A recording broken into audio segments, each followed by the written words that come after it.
Do you want to play a Jedi Sentinel Shadow, a master of stealth by using the Force? Well, you should head on over to the Force and Destiny core rulebook, play the Sentinel Career Shadow specialization. Overall, they are a stealth-focused character who also has a bit of a utility dealing with Force-powered people. That's really useful in kind of a unique or at least rare way.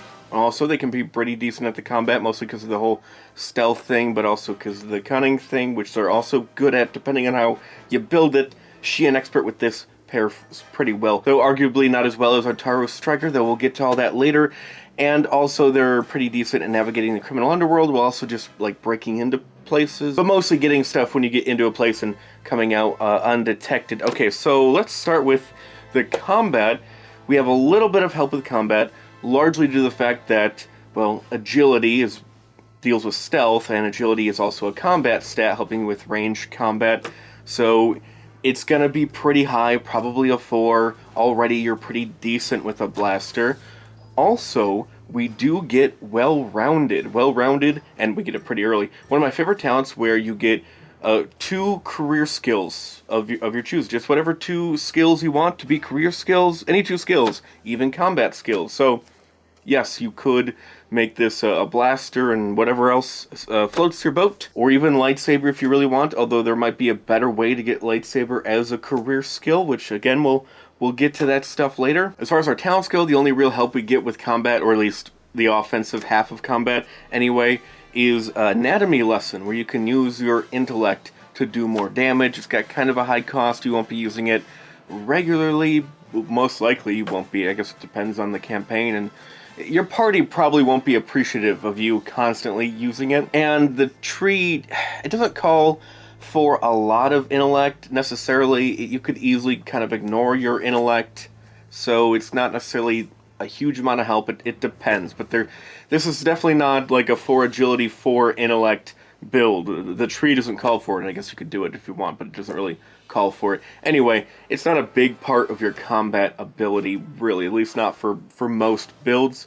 As far as defense goes, we have Dodge, active talent, where when targeted by any kind of attack, you can make a decision, pay a price, and have an easier time avoiding that attack.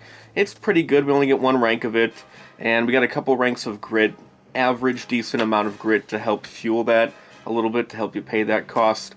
It's fine. Most of the time, though, you're a stealth person. You're going to be relying on your stealth to avoid people in general, although we do kind of have a stealth-related... Oh, it's not really stealth. It feels stealthy thematically, but not literally a stealth talent, which will help you defensively in combat, but also has many other uses. Let's stop beating around the bush. Now you see me. It's exactly what it sounds like. You can just disappear if you succeed at a particular check. Again, not stealth. So, yeah, there's a lot of use here. Any situation where it's possible that with your amazing trickery, people can just sort of forget your existence, combat makes sense, or sort of an emergency stealth. If you get caught, you probably want to go back into stealth right away, so that's a nice way to do it. The smoke bomb, or look over there, or pocket sand, and then run away, like that sort of thing. The downside is you can't do it that often, so pick your moment. We got a couple ranks of another talent, Indistinguishable, where you are the gray man, the person who just sort of blends into a crowd, totally boring and nothing descript about you. And this helps if you're approaching a place like casing a joint and they go back through the security tapes trying to look for you, and no one in the crowd looks even remotely suspicious, even though you're like front and center doing something suspicious. No one suspects you because of your talents, maybe, or if you're escaping, you escape into a crowd. You know, you use now you see me to disappear, and then you're in a crowd and they can't find you again later because you're indistinguishable or whatever else. That's nice. Also, we have just some plain old basic help with stealth checks. Most stealth checks, not all. It is force related, so there might be certain targets that are immune to that, but we get a little bit of help with that, and some of it is really early on.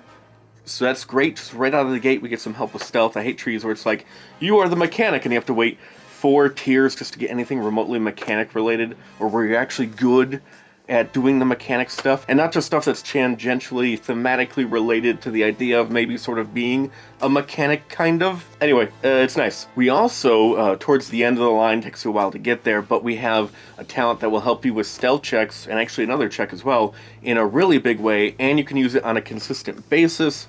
There's a bit of a cost to it, but it's not that huge, and because the way most GMs run stealth in general, it's sort of a either nothing happens and you get by the skin of your teeth and it's tense and all that, or you get found out and it just explodes in everyone's face. It's sort of this either or sort of a thing. Typically, that's mostly how it pans out, so you're going to be fine paying the cost. And also it makes sense thematically. Stress your character out to stealth better, and yeah, it's a good talent to have. And between this and the couple ranks for the other talent to help you in a more simple way, and also, I guess, really just as consistent way, you're going to be a pretty solid stealth character. Even right away, you'll be pretty solid. But fortunately, it's not just, here's a check that this tree is centered around, here's some stuff that makes you better at that check. No, you can use this concept to have utility in other areas. So, first of all, we have basically like a force stealth kind of a thing, where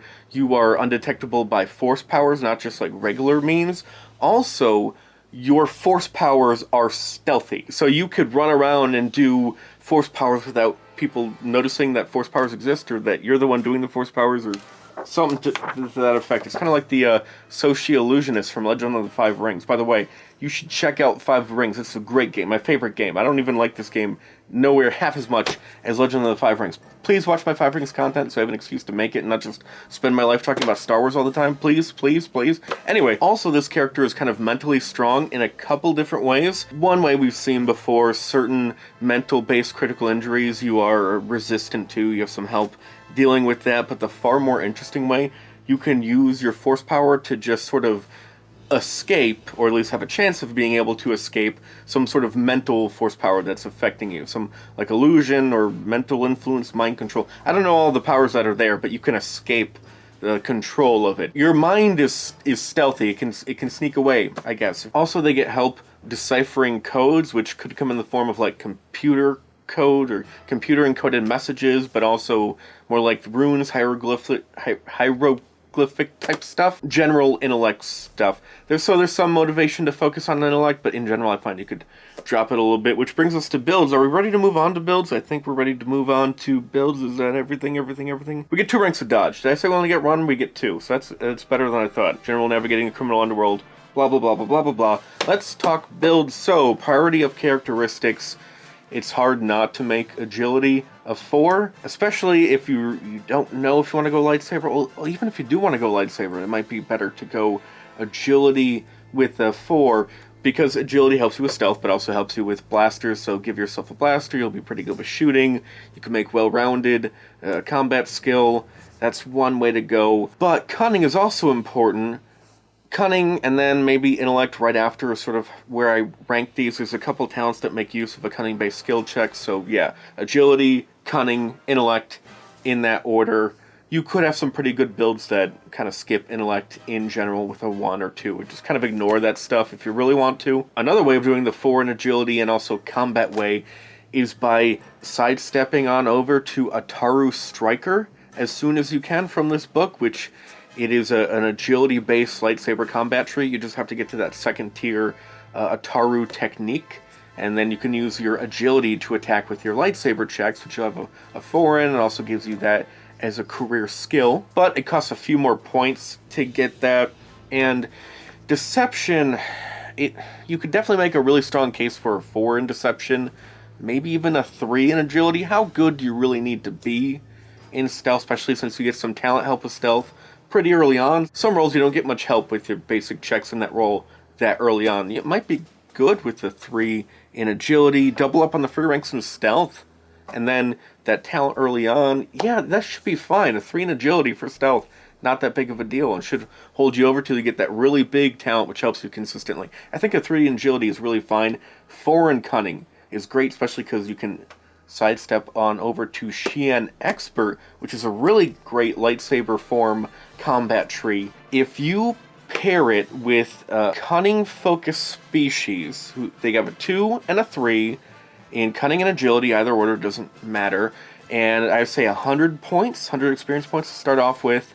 Assuming, as I do with all my talent trees, you take 10 points from duty, obligation, morality, or whatever, which depending on group size, you may or may not be able to do. I always think of my trees as having 10 extra points, because most groups. Anyway, the point is 110 points, 2 or 3 agility and cunning, and what you can do is you can get a 4 and a 3 in cunning and agility. That's 70 points, and that leaves you with 40 points to get Xian Expert. It's part of your career, so that's only 20 points to get that second talent tree. 5 points to get a rank in Lightsaber, because it's now a career skill, because you have this new talent tree. And then 15 points to get Xian Technique. And we've used up all our 110 starting experience points. We are attacking with 4 cunning, 1 rank in a lightsaber. We're doing the navigating the criminal underworld really strong with the 4 cunning. We have some decent, actually really solid stealth. Take the 2 free ranks of stealth with the extra help from the talent. And yeah, that's a really good combat stealth character. And also navigating the criminal underworld, lots of stuff you could do right out of the gate at creation. I'm talking about not even one session gets a point, spend it. No, right at creation, you have this great build. That's my favorite build, and I love the Godel for this because they can do all the stuff I said. Also, they have a special ability which helps really well. Seeing people's emotions and just their presence, just sensing their presence, that they exist. That last part helps with stealth, and also if you see their emotions, you can try and use fear against them. Oh, that one's kind of nervous. I could stealth, scare him, make him more nervous, and then, use that to your advantage. Kind of Batman-esque. Alright, I'm done with you. Bye.